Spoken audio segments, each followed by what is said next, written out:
বছর ঘুরে আবারও এলো হিন্দুদের সবচেয়ে প্রতীক্ষিত ধর্মীয় উৎসব দুর্গাপূজা। তাই এই উৎসবের নিরাপত্তা নির্বিঘ্ন করতে দেশের পরিবর্তিত এই পরিস্থিতিতে স্মরণকালের কঠোরতম নিরাপত্তা রেখেছে সরকার। বিশেষ করে রাজধানী ঢাকায় সবচেয়ে তৎপর আইন শৃঙ্খলা রক্ষাকারী বাহিনী। ঢাকেশ্বরী মন্দির সহ গুরুত্বপূর্ণ মণ্ডপগুলোতে দেখা গেছে সেনাবাহিনী, র্যাব, পুলিশ সহ সোয়াতের বিশেষ বাহিনী। চালু করা হয়েছে শারদীয় সুরক্ষা অ্যাপ।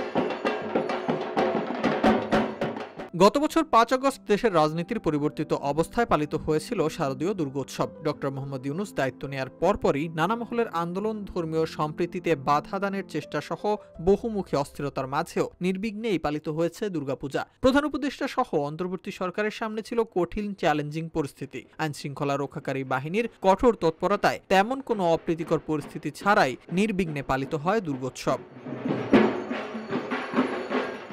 এবছরেও বিদায়ের প্রাক্কালে অন্তর্বর্তী সরকারের সামনে রয়েছে চ্যালেঞ্জ। পরাজিত শক্তির তৎপরতা সহ নানা প্রতিকূলতার মধ্য দিয়ে যেতে হচ্ছে সরকারকে। তবে স্বরাষ্ট্র উপদেষ্টার দাবি, দুর্গাপূজার নির্বিঘ্ন আয়োজনে কোথাও কোনো ধরনের শঙ্কা নেই। গণমাধ্যমকে জানান, পূজা মণ্ডপের সংখ্যা বাড়লেও আইন শৃঙ্খলা রক্ষাকারী বাহিনীর সংখ্যাও বেড়েছে। এবছর শারদীয় দুর্গাপূজা উপলক্ষে রাখা হয়েছে বিশাল নিরাপত্তার বহর।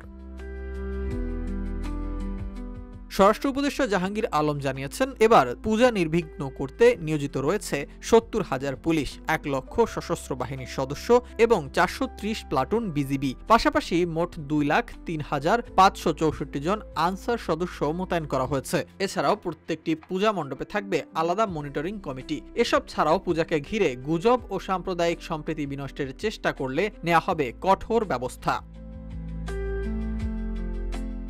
র্যাব মহাপরিচালক বলেন, আশা করছি এবারের পূজা সুন্দর নির্বিঘ্নভাবে সম্পন্ন হবে। র্যাবের ১৫টি ব্যাটালিয়ন সারা দেশে পূজা উদযাপন কমিটির সঙ্গে সমন্বয়ে নিরাপত্তা দিচ্ছে। ঢাকা সহ সারা দেশে সর্বোচ্চ নিরাপত্তা নিশ্চিত করা হয়েছে। পূজা মণ্ডপে মোতায়েন রয়েছে টহল দল। পাশাপাশি সাদা পোশাকে গোয়েন্দা সদস্য ও অনলাইনে সার্বক্ষণিক নজরদারি করছে সাইবার টিম, যাতে কেউ গুজব ছড়িয়ে উৎসবের পরিবেশ নষ্ট করতে না পারে।